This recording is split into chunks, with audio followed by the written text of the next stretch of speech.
ada kami. Kamu tinggal mau baca aja dan abis itu tinggal berkreasi, berinovasilah dan jemputlah kesempatan-kesempatan itu untuk naik kelas. That's our reason of being. Akun pun juga kadang-kadang tuh, karena yang nge-DM kita tuh ada yang kayak gitu, masalah-masalah pinjol-pinjol gitu juga. Nah ini literasi ini tip ya gue sampaikan ya, tolong teliti lihat itu tingkat suku bunga saya pribadi, dan saya pengen banget lebih banyak juga orang yang geram sehingga lebih banyak yang pengen dan mau kerja keras terus supaya kita banyak stok pengusaha besar punya tanah air Indonesia. Gitu, jangan orang lain yang rajin jualan secara besar-besaran di tanah kita dan kita jadi pasar terus, mau kayak gitu. Podcast Literasi Digital. Podcast Literasi Digital. Podcast Literasi Digital. Ya, assalamualaikum warahmatullahi wabarakatuh. Kembali lagi di podcast Do You See What I See? Bukan, ini podcast Literasi Digital. Ya ampun, saya hari ini datang di podcast Literasi Digital menjadi host pada hari ini. Saya Rizky Ardi Nugroho atau teman-teman biasa mengenal saya dengan nama panggilan Mr. Popo. Tapi rasa-rasanya agak pengap ya, podcasting. Mic-nya disarungin, orangnya disarungin. Tapi ya kita sudah memakai aturan yang berlaku, kita sudah ada protokol di sini. Maka mungkin saya akan mengajak narasumber kita kali ini. Tapi masih saya rahasiakan karena yang tampak di kamera masih saya. Kita buka bersama dan di sini aman ya, aman. Bismillah, mudah-mudahan suaranya clear gitu ya. Gak se-clear kulit saya sih. Ya, hari ini kita akan membahas sesuatu yang berat. Beratnya apa sih? Sebenarnya ini sesuai dengan podcast saya. Bukan Do You See What I See, tapi podcast cerita usaha yang memang membahas tentang kewirausahaan. Ya, seperti teman-teman tahu ya, UMKM ini memang sudah menopang kehidupan bernegara kita. Jadi banyak banget pelaku-pelaku UMKM yang memang menjadi penggerak roda ekonomi sejak zaman dulu ya, sejak zaman krisis moneter tahun 98 mungkin ya. Nah, kali ini kami akan membahas seputar dunia UMKM dan upaya literasi digital. Nah, untuk itu saya mengajak tamu spesial yang juga co-host saya juga di podcast saya yang satu lagi, Cerita Usaha, yaitu Mbak Dewi Maisari. Apa kabar Mbak Dewi? Siap Mr. Popo. Oh, masih pakai masker. Jadi harus dibuka dulu. Iya, ini kan kita soalnya udah menjaga jarak. Betul. Dan supaya suara saya lebih clear ya. Iya. Insya Allah aman. Bismillahirrahmanirrahim. Ya, ini suaranya kualitas penyiar soalnya Mbak Dewi ini. Sip. Waduh, luar biasa. Apa Jelas kabar ya? Mbak Dewi? Alhamdulillah sehat dan saya sudah vaksin yang pertama. Wah, gokil. Ini kesempatan yang jarang buat teman-teman di era sekarang, kecuali Anda lansia. Ya, jangan takut vaksin. Jangan takut vaksin, karena vaksin itu halal ya.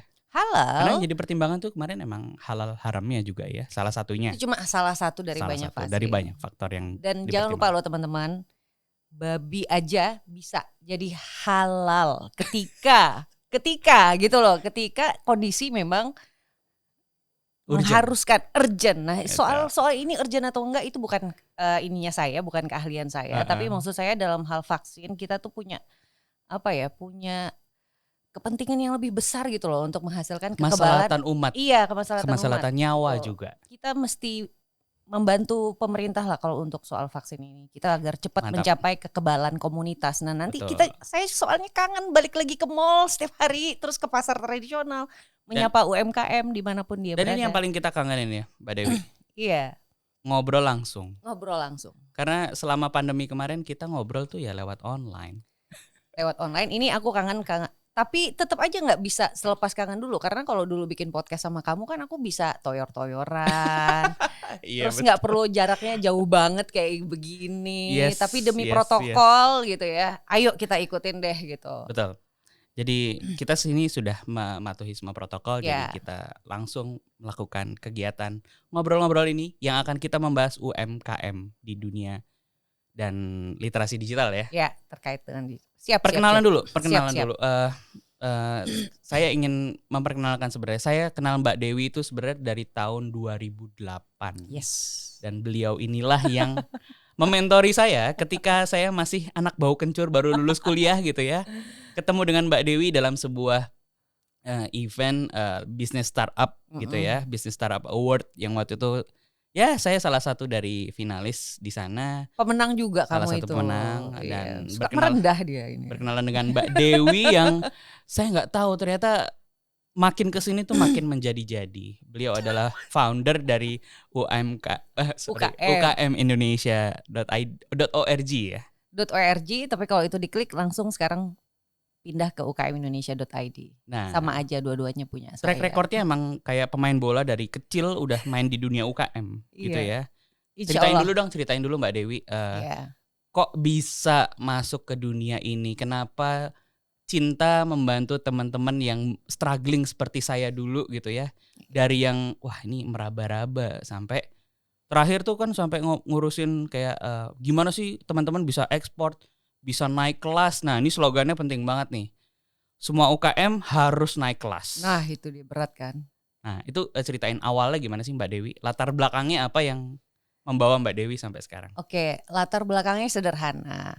Aku kalau yang besarnya banget, aku pengen pilih jalur hidup yang membuat aku ngerasa bermakna gitu. Jadi cari daripada misalnya dengan skill set saya yang seperti ini, kalau saya serving big corporation, saya mungkin dapat uang banyak, dapat ini, dapat ono, tapi saya pengen lebih impactful aja gitu, punya hidup yang lebih bermakna gitu.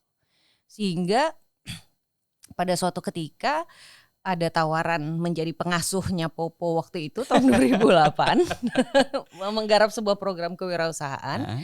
Saya merasa itu tempat yang sangat menarik gitu. Kenapa tempat yang sangat menarik? Karena entah kenapa di pengalaman itu saya bisa melihat diri saya bisa jadi penjembatan bagaimana agar ilmu-ilmu standar universitas itu bisa diakses ke pelaku UMKM yang mungkin tidak semuanya itu seberuntung saya. Jadi bisa sekolah di salah satu fakultas ekonomi terbaik di Indonesia gitu misalnya. Nah, pada saat itu udah jadi dosen?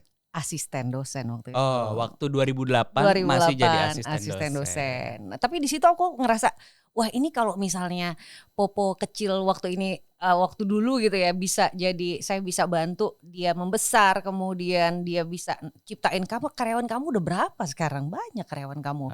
Reseller kamu lebih dari 500. Nah, you can calculate your impact tuh. Nah, maksudnya impact kita dalam mendrive menjadi bensin kecil perekonomian ini kan suatu dampak yang menurut saya luar biasa gitu. Nah ini yang membuat saya jadi ketagihan lah akhirnya sampai sekarang ada di sini, dan karena sekarang masukin era digital ya udah 3 tahun yang lalu saya bikin platform digitalnya ukmindonesia.id. Itu tahun berapa Mbak? Rilis pertama itu 2017 September, 14 September 2017. Salah jadi ya? 3 tahun lebih. 9 tahun sejak saat kita bertemu pertama ya. Jadi cikal bakalnya sebenarnya sudah lama. Sudah lama garap idenya, baru selama bertahun-tahun itu permasalahan yang dirasakan apa ketika mau besar, ketika dulu yang bikin ukmindonesia.id lahir itu salah satunya karena masalah informasi perizinan. Jadi untuk dapetin perizinan, informasinya apa, banyak UKM itu mengeluh frustasi kepada saya karena dia harus bolak-balik ke sebuah kantor, beda petugas, beda jawaban. Ya betul. Nah sehingga seperti yang saya sering konsultasikan kepada Anda Mbak Dewi. Iya, dan itu ternyata kan variasi perizinan tuh banyak banget ya. Betul. Kami nggak ahli di semuanya ternyata, baru ahli di bidang pangannya ngumpulin informasi. Kami yang belusukan kumpulin dokumen format, terus kita tulis ulang menjadi artikel yang lebih tersusun gitu ya, tersusun rapi, dan mudah-mudahan memperpendek waktu teman-teman. Yang pasti pengennya kita tuh pengen memperpendek waktunya pelaku UMKM. Gak belajar sendiri lah ya. Gak belajar sendiri. Daripada ngulik dari awal loh, susah loh, lama loh. Saya ngebayangin mendingan gini ya. baca artikel di kita aja cepet. Gini ya teman-teman. Iya. Saya gak ngebayangin hidup saya gak ketemu Mbak Dewi. Aduh. Dan saya ngebayangin saya ngebayangin lagi kalau yang model saya ini banyak banget. Jadi saya nggak tahu di UKM-Indonesia.org sudah berapa banyak teman-teman yang mendaftar dan terbantu dengan Mbak. Secara numbers aja deh. Secara number saja ya. Jadi kalau yang kita rutin kirimkan email atau kita kasih opportunity pernah menerima program itu baru 15 ribuan. 15.000 coba pahalanya Mbak Dewi seberapa coba? Itu pahala jariah tahu nggak orang-orang yang terbantu. Tapi baru 15 ribuan karena UMKM-nya itu menurut Kementerian Koperasi dan UKM 64 jutaan unit. 64 juta se-Indonesia. Sehingga kalau aku baru 15 ribu itu masih OMG. Enggak lah Mbak. Tahu bayangin berapa dengan apa yang Mbak lakukan kepadaku gitu ya. Dengan timku yang di beras ini misalnya. Iya, beras organik. Ini berapa keluarga yang bisa hidup? Ya tapi kan karena kamu juga, lebih karena kamu lah. Aku kan cuma pendampingnya. Mulai meninggi untuk merendah untuk meninggi nih ya. Pendamping yang memang ini aku mau ceritain ukmindonesia.id. Pengen ngulik lagi sebenarnya. Iya. Kan ini gara-gara seorang Mbak Dewi ini akhirnya menciptakan sebuah ekosistem dengan lah ekosistem ya. yang, Aku pengen yang baru. ciptain ekosistem. Nah ini teman-teman banyak yang terbantu. Boleh sekali lagi dijabarin sebenarnya. UKMindonesia.id atau .org ini apa sih sebenarnya dan apa yang dilakukan, misinya apa gitu. Iya. Kita ini itu berawal dari masalah waktu aku 3,5 tahun lalu ngelihat teman-teman yang udah mau naik kelas itu tuh kesulitan di masalah perizinan, dan kesulitan itu bukan dimulai dari ngurusinnya, tapi dari nyari informasinya. Oke. Ngurusin SIUP di Depok gimana sih? Ngurusin PIRT kalau di Tangerang gimana sih gitu. Jadi karena informasi tidak terpusat ya. Nah, ngomongin 3,5 tahun yang lalu ya, itu konteksnya. Yeah. Dan tidak hanya tidak terpusat, tidak terpublish. Tidak terpublish. Tidak terpublish secara mudah. Secara online maksudnya. Secara online. Jadi kalau misalnya wah gimana cara ngurus harus ke sana, harus di kantor Tangerang PTSP. gitu. Lo ke kantor PTSP Tangerang. Jadi waktu itu harus ke sana. Harus ke sana, dan tidak semua kantor PTSP itu membuat lengkap brosur-brosur di dinding kantor PTSP-nya. Karena kalau ditempelin semua penuh kali ya. Nah, jadi kamu dapat jawabannya dari mana? Dari konsultasi sama petugasnya. I see. Nah, ketika kamu catat hasil konsultasi ke petugasnya, kamu pulang kan? Iya. Berapa jam tuh satu hari kamu habis? Ya, 1 hari lah pasti. Ya kan, sekitar 3 jam karena ngantri, Bo. Betul. Ngantri untuk dapetin 5-7 menit konsultasi tadi itu. Iya. Ya kan? Nah, terus pas kamu pulang udah nyiapin dokumen, kamu datang lagi ke sana untuk submit berkas another half days. Ya kan? Setengah hari lagi kan? Dan ketika kamu mau submit, kamu baru tahu ini warna amplopnya salah. Warna amplop jadi masalah. Background pas fotonya juga salah. Ukurannya harusnya bukan 3. Sebel gak lo? Banget lah. Iya banget lah. Itu baru 1 loh. Itu baru 1 jenis. Padahal perizinan ya UMKM ya. Iya. Itu kan banyak sebenarnya. Iya, makanya itu awalnya tuh dulu Oke. UKMindonesia.id tuh cuma ada informasi perizinan doang di dalamnya. Dan itu pun helpful sekali karena ya tadi Mbak bilang ya.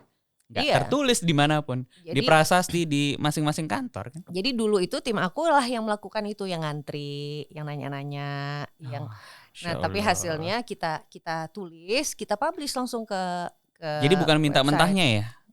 Harus ditulis ulang karena ada beberapa juga yang kita sampai minta dokumen resminya, sampai harus ngurusin MOU dulu untuk dapetin perda-perda dan macam-macam tuh, ngurusin MOU lama juga, oh my god. Nah jadinya dari dokumen kita itu, dokumen resmi Pemda terkait itu yang kita tulis ulang supaya lebih simpel. Janganlah masa yang misalnya yang kita publish misalnya 1 perda. Ada emang yang mau baca perda berapa lembar gitu? Jelas enggak lah. Ya makanya gue tulis ulang simpel-simpel aja gitu. Nah jadinya tapi bagi para peneliti atau apa yang pengen tahu detailnya kayak gimana, kita tautkan semua di situ. Jadi bisa unduh dokumen aslinya, tapi yang kita tampilkan di website itu adalah yang sudah versi pendek, karena harapannya misi kita itu pengen memudahkan akses informasi, pengetahuan dan ragam kesempatan bagi teman-teman UKM yang seperti kamu yang pengen naik kelas gitu ya. Iya. Karena aku tuh kesel kalau ngelihat orang harus alokasiin 1-2 hari hanya untuk mencari Oh my God, use your time for more productive purpose gitu ya. Ya udahlah, mencari informasi ada kami. Kamu tinggal mau baca aja dan abis itu tinggal berkreasi, berinovasilah dan jemputlah kesempatan-kesempatan itu untuk naik kelas. That's our reason of being. Yes. Jadi teman-teman UKM atau yang mau terjun ke dunia kewirausahaan ini, UMKM, UKM gitu ya. Jangan lupa kunjungi pusat segala informasi mengenai itu. Ada pameran, di pelatihan, macam-macam ada di situ. Kita akan ngomongin lagi setelah yang satu ini. Anda masih mendengarkan podcast Literasi Digital. Ya, kembali lagi di podcast Literasi Digital. Kalian bisa menyaksikan podcast ini di YouTube Siberkreasi dengan mencari podcast Literasi Digital. Dan juga di kanal podcast di semuanya ada. Di Spotify, Apple Podcast, Google Podcast. Silahkan cari podcast Literasi Digital Siberkreasi. Kembali lagi bersama Mbak Dewi. Kali ini saya mau bertanya. Apa kan tuh? Dari awal kita udah ngomongin UKM, benar. Sebenarnya apaan sih tuh? Dua hal itu bedanya apa? Benar. Kan kita kadang-kadang bingung nih, apakah sama dengan warung kecil atau pedagang jalanan? Benar. Yang membedakan antara UMKM dan UKM itu apa sih Mbak Dewi? Sebenarnya singkatan aja ya. Kalau UMKM itu usaha mikro, kecil, menengah. Kalau UKM usaha kecil menengah. Kemudian batasannya? Nah, bedanya cuma kadang-kadang ada orang juga nanya, kenapa Mbak Dewi bukan bikin website kok namanya bukan umkmindonesia.id gitu. Kenapa UKM Indonesia.id? Ya, saya bilang saya berdoa supaya melalui website ini banyak usaha mikro yang jadi usaha kecil, kemudian jadi usaha menengah. Naik kelas gitu. Saya tahu yang baca pasti banyak yang masih mikro skalanya. Kenapa? Karena terlebih setelah Undang-Undang Cipta Kerja diturunkan menjadi Peraturan Pemerintah Nomor 7 Tahun 2021, masih fresh from the oven, ada kriteria baru teman-teman. Jadi usaha mikro itu yang skala omset atau hasil penjualannya sampai dengan 2 miliar per tahun. 2 miliar, itu mikro? Itu masih mikro. 2 miliar per tahun. Nah, kalau hasil penjualannya sudah di atas 2 miliar sampai dengan 15 miliar per tahun, itu menjadi usaha kecil. Kalau sudah di atas 15 miliar per tahun sampai dengan 50 miliar per tahun itu usaha menengah. Dan kalau hasil penjualan teman-teman sudah di atas 50 miliar per tahun, itu menjadi usaha besar. Nah, itu yang maksud saya tuh gini, Popo, kalau boleh saya tambahkan. Di Indonesia itu struktur UMKM-nya hampir 99% itu usaha mikro semua. Hampir sebagian besar. Itu bukan sebagian besar ya, kalau 99% itu hampir semua gitu. Semuanya ya. Nah, sementara kalau di negara yang lebih maju biasanya itu jauh lebih rendah dari itu. Yang paling rendah data yang pernah saya monitor itu di Eropa itu usaha mikronya hanya 93%. Nah, jadi kenapa saya tuh pengen banget agar pelaku usaha di Indonesia tuh lebih rajin baca, belajar terus, ngulik terus, berjejaring terus, dan please jangan cepat puas teman-teman gitu loh. Jadi misalnya omset baru 800 juta per tahun, kalau boleh jangan cepat puas agar kita makin banyak pengusaha-pengusaha besar lokal. Jadi kalau nanti kita pengen bangun proyek-proyek besar untuk bangsa kita kan nggak perlu lagi terpaku sama dana asing lagi. Sekarang kenapa masih harus kayak gitu? Saya pengen nyebarin pikiran besarnya nih. Kenapa sekarang kita masih seperti itu ya? Mungkin memang karena stok pemain di dalam yang bisa handle pekerjaan-pekerjaan besar itu ya memang belum banyak. Tadi ngomongin 99% ya? Yes. Usaha mostly besar. Apa sih usahanya mereka ini? Apa kuliner tok gitu atau sebenarnya secara data seperti apa? Secara data kalau pelaku usaha mikro, kecil dan menengah di Indonesia itu hampir 50% itu di bidang pertanian. Bidang pertanian. Menarik ya sebenarnya ya. Iya, tapi ingat ya teman-teman ya, kalau usaha pertanian itu artinya outputnya adalah bahan mentah ya. Bahan mentah. Jadi kalau sambal, kalau Anda produksi sambal itu udah termasuk sektor usaha industri makanan. Industri pangan. Karena outputnya sambal. Tapi kalau outputnya adalah cabe, itu Anda bergerak di bidang pertanian. Berarti kalau tadi dibilang 90% UMKM, Eh, mikro, sorry. 99%, hampir 99% itu usaha mikro. Kemudian yang 50% adalah industri pertanian. Nah, kalau dari Berarti sisi Indonesia negara agraris benar ya secara masih kalau dari mikronya sisi ya? pelaku, tapi dari segi skala omsetnya, jadi tergantung kamu bentuk Oke. dari bidang apa ya. Kalau misalnya dari sisi pelaku usahanya, unit usahanya, Mm-mm. unit usaha ini kalau kamu breakdown berapa persen sih dari 64-an juta katanya itu sekitar Yes. 60-an juta pelaku UMKM itu, berapa persen sih yang bergerak di bidang pertanian? Mm-mm. Nah, hasil proksi kita itu sekitar 49% di sektor pertanian. Oke. 23% itu di sektor perdagangan. Malah kecil ya perdagangan ya. Iya, tapi perdagangan itu artinya kalau perdagangan ini nggak bikin apa-apa loh ya, beli terus jual lagi. Iya, yang pedagang. Pedagang. Jadi atau rebranding, Ya, beli kerupuk Reseller. dimasukin ke kemasan punya sendiri, jual Iya. lagi. Tapi dia nggak ngegoreng, nggak ngapa-ngapain, dia cuma beli produk dikemas ulang dijual atau dipotong uang, dikecilin, beli beras 1 kuintal kemudian dijual literan. Nah, itu juga pedagang. Itu 23%. Nah. Kalau dilihat dari data itu, Mm-mm. kan tadi kita sebelum ngomongin slogan ya, Iya, kan iya. Mbak Dewi pengen banget teman-teman yang di mikro naik ke kecil gitu ya, naik kelas lah ya. Kita belum ngomongin slogannya ya. Iya. Yang selama ini secara data menunjukkan naik kelasnya banyak itu di mana sih? Di sektor apa? Nah, ini menarik. Sebelum masuk ke pertanyaan itu aku mau tambah sedikit penjelasan sedikit. Oke. Nah, Silakan. jadi tadi ya dari segi sektor usaha ada hampir 49% bergerak di bidang pertanian, kemudian perdagangan. Terus sekitar 8%-an itu bergerak di bidang industri pengolahan. Another 8%-an lagi itu di bidang restoran dan makanan, catering. Malah kecil ya Nah, makanan gitu ya. Saya kenapa jelasin ini? Karena banyak orang yang DM ke kami bilang, Bu, saya itu dagang fashion muslim, saya itu UMKM juga gak sih? Yeah. Soalnya kan saya tuh nggak jualan sambel, saya nggak jualan saya nggak bikin sarung bantal, saya nggak bikin apa-apa. Nah, jadi di situ saya belajar, oh berarti orang itu menganggap setiap UMKM itu syaratnya harus produksi. Padahal Iya. tidak. Seperti saya, apakah ini UMKM atau UKM? Nah, Nggak ini tahu. jasa, Kan, ini kan jasa. kita membuat suara gitu aja. Dia membuat suara. Ini saya bukan UMKM ya. Tergantung karena bidang usaha itu kan banyak sekali. Ada yang sektor primer itu seperti nelayan dan petani, kalau punya kapal sendiri dan lain-lain. Ada yang pedagang murni, ada yang produsen, ada yang servis kayak bisnis laundry, terus bikin jasa bimbingan belajar. Itu selama hasil penjualannya masih di bawah 50 miliar per tahun, itu tuh UMKM. Yes. UMKM yang bergerak di bidang jasa, UMKM yang bergerak di bidang perdagangan, UMKM yang bergerak di bidang industri pengolahan dan macam-macam. Nah, itu masuknya.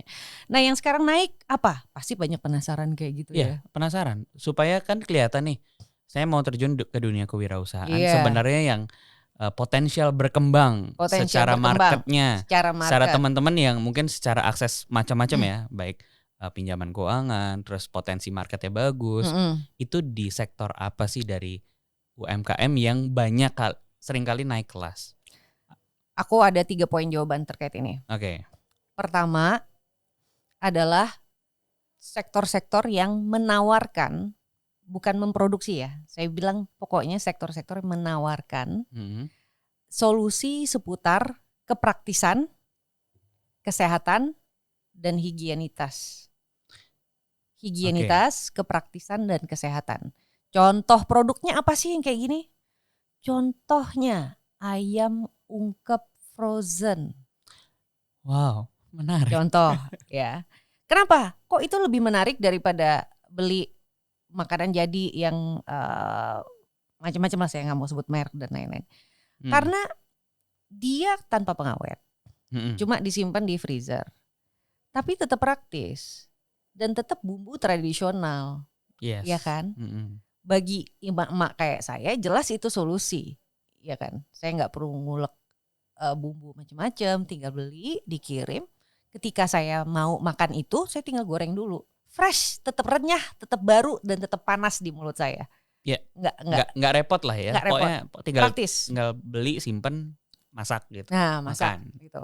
Nah, jadi yang kedua adalah yang terkait kesehatan. Nah, kesehatan di sini orang sekarang gara-gara COVID semakin peduli dan semakin rada takut kalau misalnya ada produk yang proses produksinya tuh nggak terlalu panjang karena lebih banyak pakai bahan-bahan natural langsung. Iya. Itu makin laku sekarang. Jadi sekitar 8% kita ada survei ke member kita itu yang justru gara-gara pandemi melonjak omsetnya. Itu yang bikin produk-produk kayak tadi itu. Ya, terus apalagi solusi-solusi bumbu-bumbu masak. Jadi bukan jual ayamnya, bumbunya doang yang dijual. Iya. Nah, ini juga tapi bumbu yang tinggal tuang ya kayak bumbu opor, bumbu rendang, bumbu nasi goreng yang kayak gini. Karena setiap pembuat bumbu pasti punya cita rasa unik yang ditawarkan. Nah, orang-orang suka nih kayak gini. Nah, terus yang terkait sama higienitas dan kesehatan tadi ya. Kesehatan salah satunya sekarang ini pandemi itu tuh banyak juga yang sekarang tuh naik adalah solusi kesehatan batin, bukan hanya kesehatan fisik. Kesehatan batin. Ingat ya? Kesehatan psikologis. Wellness. Psikologis. Nah, ini lagi ngetren juga nih. Ini sesuatu yang relevan untuk after pandemic akan seperti itu gitu.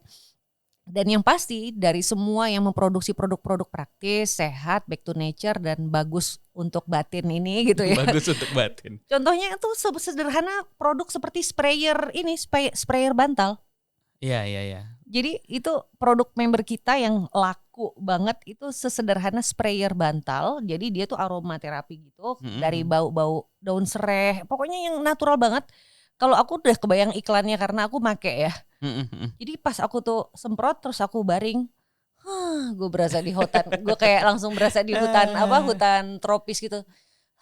Enak banget aromanya gitu. Itu juga naik lagi piking banget. Dan dari semuanya itu kalau mau naik di era sekarang harus digital. Semuanya yang mengalami kenaikan omset itu dari hasil survei member kami 100% itu udah digital sebelum pandemi, Po. Yes, kalau dilihat dari data kan ya. Iya. Kalau tadi sempat browsing dikit katanya, ini kan baru katanya yang saya baca, benar nggak sih? Kalau yang terakses ke marketplace atau online itu UKM baru 8 juta. Ya, menurut Kemenko UKM seperti itu. Terus kemudian berarti 8 juta itu kalau dilihat dari data itu tuh baru 13%, Mbak. Dan kalau saya mau underline dari 8 juta itu yang aktif jualan setelah punya akun juga gak banyak, Po. Oh gitu? Iya, itu berarti 8 juta itu yang on board. On board itu dihitung dari jumlah yang punya akun, bikin akun. Tapi emang setelah buka akun emang langsung ada penjualan.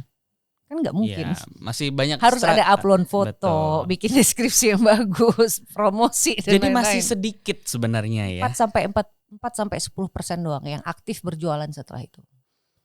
Wah. Jadi PR literasi digitalnya ke kalangan UMKM masih banyak nih, Po. Bantuin, Po. Pastilah. Ini akan kita kulik habis ini setelah iklan yang satu ini. Anda masih mendengarkan podcast Literasi Digital. Yes, kembali lagi di podcast Literasi Digital bersama saya Pak Popo dan Kak Dewi. Alhamdulillah aku dipanggil Kak, aku lebih muda dari Popo. Iya jelas lah, masih muda sekali. Kembali lagi ngomongin digitalisasi UKM ya. Yes. Sebenarnya penasaran. Itu yang sebenarnya tadi lihat data ya, emang baru 8 juta, 13% dan itu belum banyak. Kalau ngomongin digitalisasi, sebenarnya digitalisasi untuk UKM nih skupnya apa sih, Mbak? Apa cuman buka toko online di marketplace, Tokopedia, Bukalapak, Shopee, apakah hanya itu atau apa? Skop cakupannya tuh sebenarnya gimana sih? Oke, ini menarik ya, tapi aku tetap mau highlight nih Pak Popo. Dari yang punya akun onboard 8 jutaan itu di tadi yang kamu sebutin semua, Shopee, Bukalapak, Blibli dan lain-lain macam-macam. Itu cuma 4-10% yang aktif berjualan setelah itu. Dari 8%. Dari 8% dari 64 juta itu. Iya. 4-10% yang aktif berjualan setelah berarti itu. Sedikit sekali ya, sedikit sekali. Nah, jadi literasi digital masih PR banget untuk kalangan UMKM sehingga belajar dari pengalaman ini terkait e-commerce yang aktif berjualan karena memang mungkin tidak sesederhana itu ya untuk menghandle toko online di platform e-commerce gitu. Belajar dari itu semua dari kamu juga, masukan dari Popo juga gitu ya. Akhirnya kita tuh kalau bicara literasi digital untuk konteks UMKM kita tuh bikin kategori tangga naik kelas digitalnya lah gitu ibaratnya ya. Yang pertama itu adalah terkoneksi sama internet sesederhana melalui tahu cara punya email. Punya email dulu ya. Punya email dulu.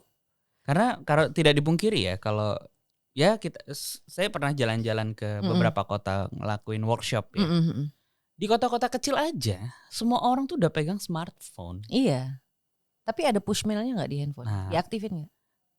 Mungkin mereka nggak paham karena malah mereka yang paham pertama adalah sosial media. Sosial media dulu. Mereka punya handphone. Tapi kan nggak bisa buka akun sosial media nggak ada email. Iya makanya. Nah iya kan. Jadi untuk digitalisasi yang awal memang email ya Mbak ya. Kalau menurut kami nih setelah kami belajar ya UKM Indonesia interaksi sama member kami, dari member kami itu alhamdulillah tahun lalu yang sudah kita kasih pelatihan itu hampir 8.000. Wow. Nah jadi kita belajar banyak tuh dari interaksi sama mereka. Yes. Nah yang pertama itu punya email dulu dan keterkaitannya email bukan untuk media sosial dulu justru. Oke. Tapi fungsi email di handphonenya untuk jadi tempat backup kontak. Nah itu dia. Nah ini yang pertama. Karena mungkin literasi pertama tuh ini. Mungkin selama ini orang masih nyimpan kontak ya di handphone. Di SIM card. Jadi di SIM card atau di handphone. Kadang-kadang handphonenya hilang, nomornya hilang semua. Hilang semua asetnya. Ya. Oke. Nah ini yang jadi literasi pertama yang kita masukin itu dari kamu juga, masukan dari kamu juga itu. Nah jadi itu literasi pertama adalah mengerti cara menggunakan email, tapi kaitannya bukan ke medsos dulu justru, tapi untuk nyelamatin data kontaknya mereka. Karena dalam konteks kita pedagang ya. Pedagang pengusaha.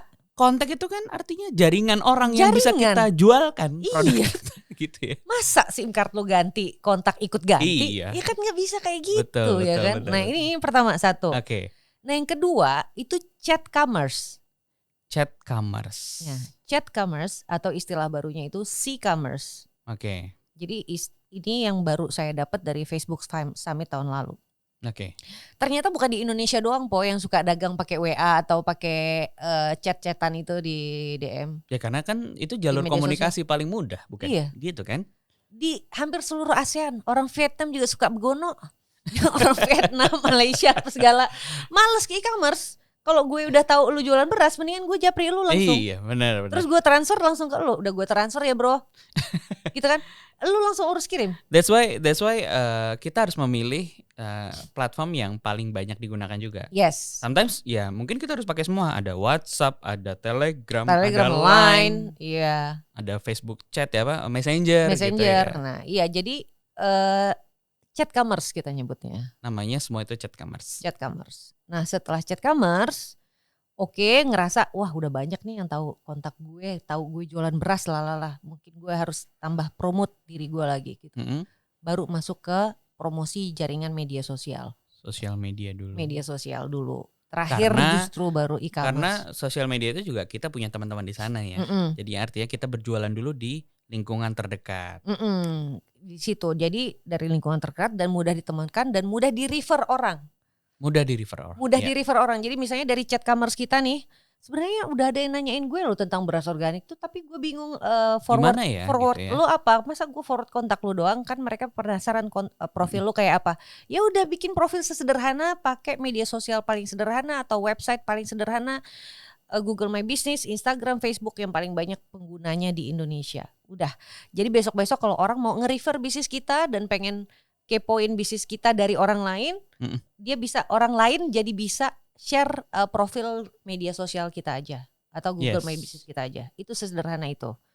Nah, jadi kita kayak punya brosur online berupa media sosial kita. Minimal banget itu dah gitu, bikin kayak gitu. Kalaupun nggak rutin bikin konten itu kan bertahap belajarnya. Nah terakhir setelah jaringan kita terlalu banyak, penjualan transaksi banyak, mulai nggak nyaman di chat, mulai nggak nyaman, terlalu capek untuk menghandle 10.000 customer satu orang gitu. Atau 100 customer per hari itu kan udah mulai capek ya. Nah kita barulah terakhir itu e-commerce, karena dengan e-commerce kita tetap bisa pakai chat, tapi chat mulai dirapihkan fungsinya untuk komunikasi aja. Iya. Begitu orang udah tahu mau beli apa, dilempar, dialihkan supaya proses transaksinya udah otomasi. Otomasi. Gitu. Sehingga kalau di e-commerce enaknya setiap kali penjualan langsung tercatat, terdata, Anda nggak perlu lagi ngerekap penjualan, langsung dicatat sama sistemnya kan. Yes. Kalau semuanya di chat commerce kan kamu ngerekap lagi. Betul.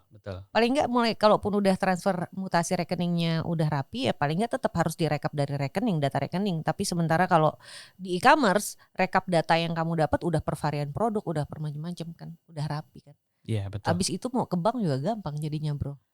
Mau dapat kredit usaha sampai rakyat. Akhirnya untuk dapat akses permodalan ya. Iya, dapat kredit usaha rakyat yang kalau di bawah 10 juta cuma 0%, terus kalau misalnya sampai 25 juta juga disubsidi bunganya jadi bisa lebih murah. Dan kamu kalau punya data pengusaha, kalau punya data track record itu tuh bisa mengakses sumber-sumber modal yang lebih murah.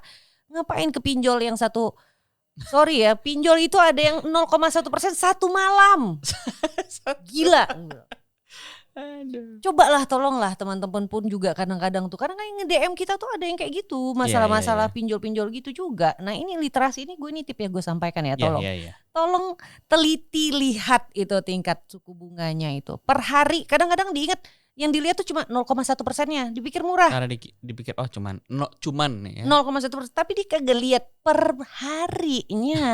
Dia kagak lihat. Aduh. Iya kan? Karena memang kadang-kadang perusahaan tuh mengkomunikasikan juga memang seperti itu. 0,1%-nya gede fontnya. Per harinya kecil ya kan. Nah itu jadi please be careful. Dan kalau kita punya catatan udah tersambung ke e-commerce, data penjualan kita lengkap, akses ke modal-modal murah itu terbuka. Itu ya, banyak jalur resminya juga yang terpercaya lah ya. Ya terpercaya. Jadi naik kelas, omset makin gede, kalau bisa tembus sampai 50 miliar per tahun. Saya doakan teman-teman semua. Ini kan tadi yang kita bahas tadi kan banyak ya, dari kita koleksi konten, belajar chat, belajar tadi mengelola sosial media, terus kemudian yang terakhir ada e-commerce. Itu kan punya tips and tricks. Kalau teman-teman yang di sini nonton mau belajar itu paling mudah aksesnya di mana sih? Apa Mbak Dewi punya kelas atau ada pelatihan tertentu yang bisa di-share barangkali sama teman-teman di sini dalam waktu dekat atau gimana? Dalam waktu dekat ini kita punya beberapa program. Tapi karena segmen yang kami asuh itu kebanyakan masih di level usaha mikro. Jadi kami itu masih fokus di yang tadi pelatihan literasi digital dasar sampai level media sosial. Nah, jadi kita ada program sebenarnya sama kamu lagi. Karena ini partner in crime juga nih. Kita punya program pelatihan teman-teman gratis, Nah, ini penting nih, gratis. Komitmen. Jadi belajar nggak perlu investasi yang luar biasa banyak, kecuali ya belajarnya itu sendiri. Niatnya investasinya ini loh. Pertama niat dimulai dari ngebaca, sebenarnya tinggal langsung aja cus detik ini juga ke ukmindonesia.id. Tuh, langsung ya di bookmark. Langsung. UKM Indonesia. Mau tahu apa? Digital marketing 101 udah ada artikelnya. Butuh apa. Terus bikin pitching line, deskripsi yang kuat untuk menjual. Supaya pitching line itu loh, deskripsi promosional pendek, lah, promosional pitch line yang kalau mau ditaruh di deskripsi medsos pendek itu kan tentang keunikan, keunggulan produknya teman-teman. Itu kita udah ada artikelnya juga. Jadi sebenarnya kalau mau ikro itu juga nggak perlu nunggu jadwal lagi langsung aja ke ukmindonesia.id. Mungkin ya ini ya teman-teman, ada kalau namanya podcast kan ini pasti teman-teman lebih banyak nonton atau dengerin. Nanti kita juga punya podcast ya. Iya, jadi kalau mau ikro ukmindonesia.id. Kalau mau denger ada podcast kita cerita usaha. Ya kan? Dan terus ada juga banyak kalau mau nonton biaya paket datanya lebih mahal sedikit ya. Di YouTube juga bertebaran banyak sekali ilmu-ilmu. UKM Indonesia punya YouTube juga. Tapi belum kita garap. Oh, belum digarap. Kita masih banyak optimalkan di artikel yang murah karena bisa diakses dengan murah datanya gitu. Yes. Itu sih keunggulannya, dan kita lebih fokus ke sana. Kita juga kolaborasi dengan Apindo misalnya, itu YouTube-nya kontennya lengkap di situ. Apindo UMKM Academy. Nah itu teman-teman konten YouTube tentang gimana sih cara bikin supaya kemasan saya ada barcode-nya. Gimana sih bikin kontrak perjanjian. Pokoknya udah banyak sekali ilmunya di situ. Termasuk ngurusin PIRT, halal, halal apalah itu di UKM segala. Indonesia itu dah. Kalau dokumen perizinan mah enakan baca daripada nonton video. Iya kan orang mau tahu syaratnya apa mendingan baca. Kan baca itu 1 menit selesai. Nonton Udah video deh, kan kita lama. kita tutup aja podcastnya. Udah langsung baca aja deh. Kalau ya pertanyaan pasti kan banyak ya. Iya. Cuman mau apa enggak nyarinya? Tinggal mau atau enggak. Dan di cerita usaha itu, di podcast cerita usaha misalnya, itu kan pertanyaan kita yang paling sering tuh, saya cara milih ide usaha gimana sih? Iya, itu yang pertama episode 1 Itu ya. episode 1 kan. Itu kita ulas bukannya panjang lebar udah di situ. Iya, Ya. panjang di sana. Nah, itu udah panjang lebar. Jadi saya mengajak teman-teman semua, ilmu itu insya Allah banyak. So please Yes. learn, jadilah manusia pembelajar sampai akhir hayat. Bukan hanya jadi sarjana yang butuh belajar itu. Jadi pengusaha yang bisa naik kelas alias omsetnya tuh nambah, karyawannya juga nambah, itu juga butuh belajar. Sekedar informasi, CEO perusahaan-perusahaan besar yang saya kenal, Ya. perusahaan besar Indonesia nih, soalnya saya akan aktif di Apindo juga, Ya. Asosiasi Pengusaha Indonesia. Jadi saya banyak kenalan yang cukup dekat, itu CEO perusahaan-perusahaan besar Indonesia. Mereka bahkan masih ikut program mentoring, tau gak lo? Mentoring berbayar. Yes, karena semua orang butuh mentor. Iya, mereka baca minimal 3 buku setahun. Lah kita yang kecil, astaga. Nah, ini pentingnya kita Itu. terliterasi semuanya. Ya, Dan kalau secara digital ya udah disediakan. disediakan untuk Kalian- belajar juga, bukan untuk jualan doang. Maksud Oh, iya, aku iya. itu Iya, maksudnya ini kan Uh-uh. kan misalnya nih ada teman-teman yang menyimak di sini Iya. baru mau mulai usaha. baru Kan mulai dulu usaha. dulu aku bingung kan. Bingung, kamu bingung. Akhirnya bingung, nanya sana sini. Kebetulan ketemu mentornya dan sekarang sudah membuat mentor gaib. Gaib itu digital maksudnya. Dan ukmindonesia.id itu adalah mentor gaib yang teman-teman bisa akses kapanpun sebagai Iya. teman. Dan podcast kita juga kalau Dan podcast kita juga. cerita usaha itu, daripada dulu kayak Popo misalnya berbulan-bulan habisnya nyari ide usaha, nanya sana mari. Sekarang kalau bisa waktu berbulan-bulan itu bisa teman-teman Bisa perpendek kita- jadi kita- 1 jam Iya. dengerin podcast.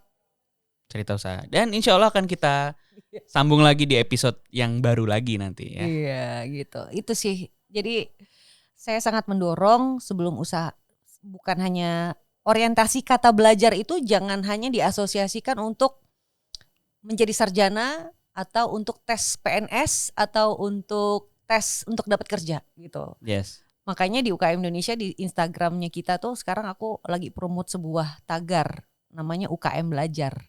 UKM belajar. Jadi aku mentautkan kata belajar dengan UKM.